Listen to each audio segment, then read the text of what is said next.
Hello, hello, and a good morning from hot São Paulo. Hallo, hallo und einen guten Morgen aus dem heißen São Paulo. So, I said to you yesterday that actually Paul had a double reason, a double purpose. Ich sagte gestern, dass Paulus einen doppelten Grund, eine doppelte Absicht hatte. So, one of his reasons, of course, Einer dieser Gründe war natürlich, was because this guy had to be saved, not be destroyed by sin. dass dieser Kerl gerettet wird und nicht durch die Sünde zerstört werden sollte.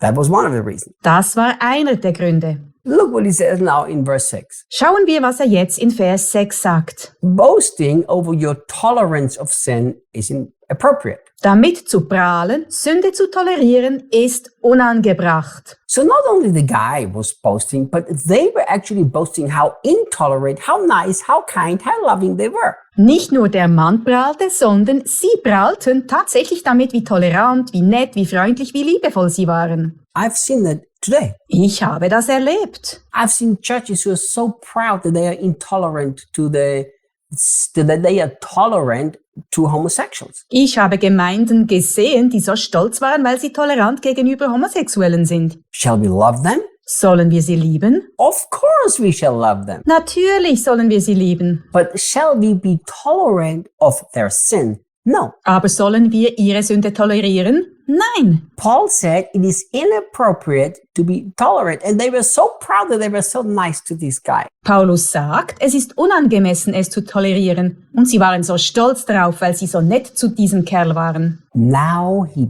brings in a statement that has to grip our hearts. Jetzt macht er eine Aussage, die unser Herz ergreifen muss. And I can honestly say we have done it and followed Paul's instruction here in every church that I started. Ich kann ehrlich sagen, dass wir Paulus' Anweisung hier in jeder Gemeinde, die ich gegründet habe, befolgt haben. Look what he says. Schau, was er sagt. Don't you understand that even a small compromise with sin permeates the entire fellowship? Versteht ihr nicht, dass selbst ein kleiner Kompromiss mit der Sünde die ganze Gemeinschaft durchdringt? Just as a little leaven permeates a batch of dough. So wie ein bisschen Sauerteig einen Teig verunreinigt. Let me ask you a question. Darf ich dir eine Frage stellen? If you take 2 kilos of flour, Wenn du 2 Kilo Mehl nimmst, and I like to bake bread, und ich liebe es, Brot zu backen. so you take 2 kilos of flour, Du nimmst also 2 Kilo Mehl and then you only put in 15 grams or 20 grams, let's say 20 grams of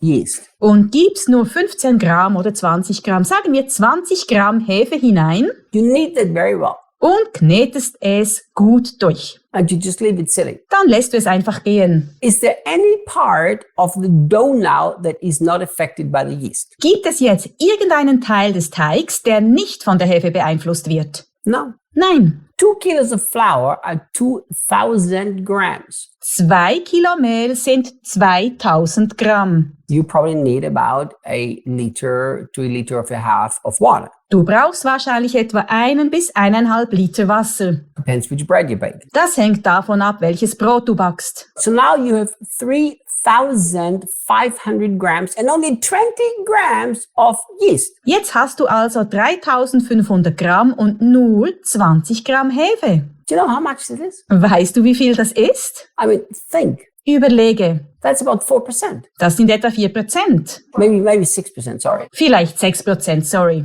Look at this. Schau dir das an. And yet every single thing is affected. Und doch ist alles davon betroffen. And Paul is trying to make them understand Und Paulus versucht, ihnen klarzumachen, that the entire church is going to be destroyed by such a horrible and gross sin. dass die gesamte Gemeinde durch eine so schreckliche und grobe Sünde zerstört wird. Now remember, he talks about a very specific sin, the sin of awful sexual immorality. Vergiss nicht, dass er über eine ganz bestimmte Sünde spricht, die Sünde schrecklicher, sexueller Unmoral. I cannot tell you in how many churches I've been asked to help. Ich kann dir gar nicht sagen, in wie vielen Gemeinden ich um Hilfe gebeten wurde. Where the entire church began to live in adultery, destroyed marriages, sexual immorality. in denen die gesamte Gemeinde begann, in Ehebruch, zerstörten Ehen und sexueller Unmoral zu leben. I mean, husbands cheating on their wives that they never thought that they would do it. Ehemänner, die ihre Frauen betrogen, obwohl sie nie gedacht hätten, so etwas je zu tun. I remember one pastor, he told me, and he was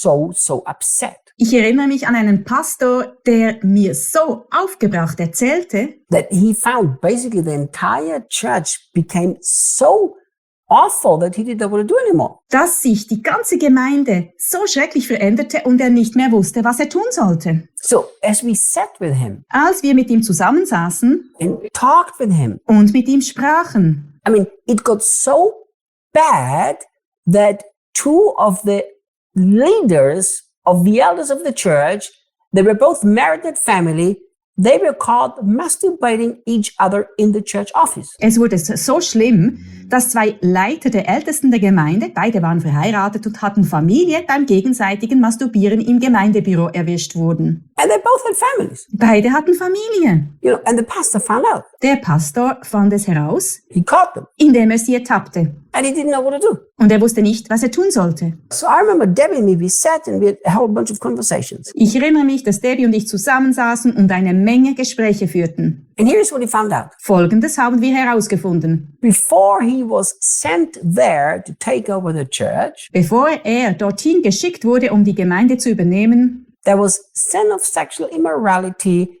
and the church tolerated it because they didn't want to lose those people. gab es die Sünde der sexuellen Unmoral und die Gemeinde tolerierte sie, weil sie diese Leute nicht verlieren wollte. You see, that's what Paul said. Das ist es, was Paulus sagt. Paul is not saying that if somebody falls into sin, do these radical things. Paulus sagt nicht, wenn jemand in Sünde fällt, wir diese radikalen Dinge tun sollen. No, in Galatians 6, he says the opposite. Nein, in Galater 6 sagt er das Gegenteil. Galatians 6, he says, if anybody is caught in the trespass, you who are spiritually mature, restore him gently. In Galater 6 sagt er, wenn jemand in einer Übertretung ertappt worden ist, so sollt ihr, die ihr geistlich reif seid, ihn sanft wiederherstellen. So I have to repeat this. This is not a sin that a man has committed. It's a sin that a man proudly chose to live in and refused to let it go. Ich wiederhole es noch einmal. Es geht nicht um eine Sünde, die ein Mensch begangen hat. Es ist eine Sünde, auf die ein Mensch stolz ist und sich weigert, sie loszulassen. In Revelation, God even says that he gave Jezebel time to repent. In der Offenbarung sagt Gott sogar, dass er Isabel Zeit gab, Buße zu tun. So here is what I believe the heart of the church needs to be. Ich glaube, das Herz der Gemeinde muss folgendermaßen aussehen. When there is sin, it needs to be confronted in love and in kindness. Wenn es Sünde gibt, muss ihr in Liebe